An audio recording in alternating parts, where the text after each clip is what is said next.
Parfois, les documents les plus simples sont en fait les plus révélateurs.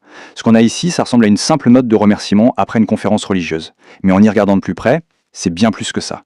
C'est une véritable feuille de route qui nous montre comment fonctionne, de l'intérieur, une initiative communautaire qui a réussi. Et c'est ça qu'on va décortiquer ensemble.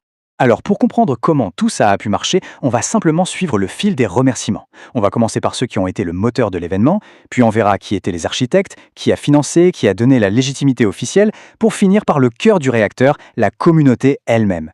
Et à la fin, bien sûr, on verra ce qu'on peut en retenir. Mais juste avant de commencer, il y a un point de contexte super important à éclaircir. On va voir un nom revenir tout le temps, #PASTEF.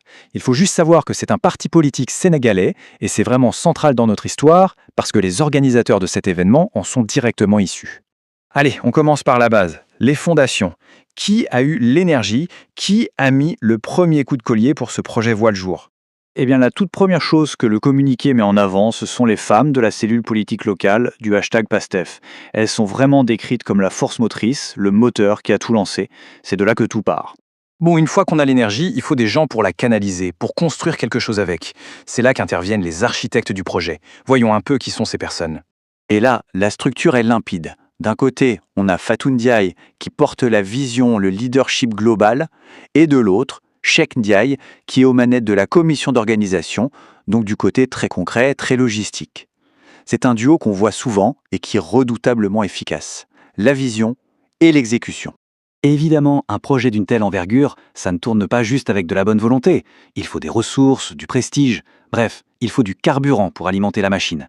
Et regardez cette liste. On a 9 parrains qui sont cités par leur nom. Ce n'est pas anodin du tout. Ça nous montre que l'événement ne repose pas sur une seule personne, mais sur tout un réseau de soutien, des gens qui ont mis la main à la poche et qui sont bien ancrés dans la communauté. Mais attention, au milieu de cette liste, il y a un nom qui est complètement mis à part, avec une mention spéciale. Ça, c'est un signal clair qu'on ne parle pas du même niveau de soutien ou d'influence. Et voilà pourquoi. Là, on change complètement de dimension. La présence de Moustapha Sarr, ce n'est pas juste un parrain de plus. C'est un ministre du gouvernement en exercice. D'un coup, cette initiative purement locale se retrouve connectée au pouvoir national. Ça lui donne un poids et une crédibilité qui sont, d'un tout autre niveau. Alors maintenant qu'on a le soutien financier et politique, il faut aussi l'approbation officielle, le fameux tampon. Voyons comment l'événement a obtenu sa légitimité auprès des différentes autorités. Premier point, et c'est très important, l'autorité traditionnelle. Le fait d'avoir un représentant du chef de village, ça ancre l'événement dans le respect des coutumes, dans l'histoire et la hiérarchie locale. C'est la première validation. Ensuite, on passe à l'autorité politique officielle, le maire. Et là, c'est fascinant de voir comment les choses s'emboîtent. Le maire est aussi le coordinateur départemental du #PASTEF. Les structures du parti et la mairie ne font qu'un. La synergie est totale. Et le lien avec les institutions nationales ne s'arrête pas au ministre. On remercie aussi le directeur du Fonds de solidarité nationale. Ça montre bien que cette initiative locale est reconnue et s'inscrit dans un cadre qui la dépasse, un cadre national. Et pour finir, on a toute une série d'autres délégations qui sont remerciées. Qu'est-ce que ça nous dit? Tout simplement que l'événement a réussi à fédérer bien au-delà de son propre quartier.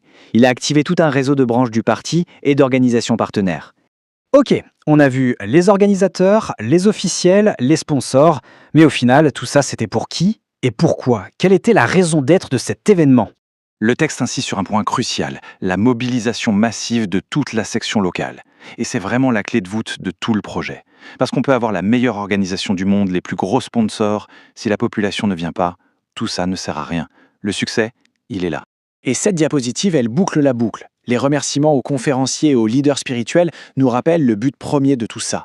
L'organisation était peut-être politique, mais le cœur de l'événement, son contenu, était profondément religieux et spirituel.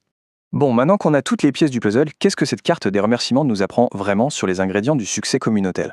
Et bien voilà, la recette est là, sous nos yeux. Le succès ne vient pas d'une seule chose, mais d'une véritable coalition de 4 forces. D'abord, on a l'énergie de la base, les organisateurs politiques. Ensuite, le capital, financier et politique, apporté par les parrains et le ministre.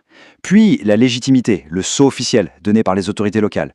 Et enfin, et c'est le plus important, la mobilisation de toute une communauté, unie par un but commun, ici la foi. C'est quand ces 4 piliers travaillent ensemble que ça fonctionne. Et tout ça nous amène à une question de fond.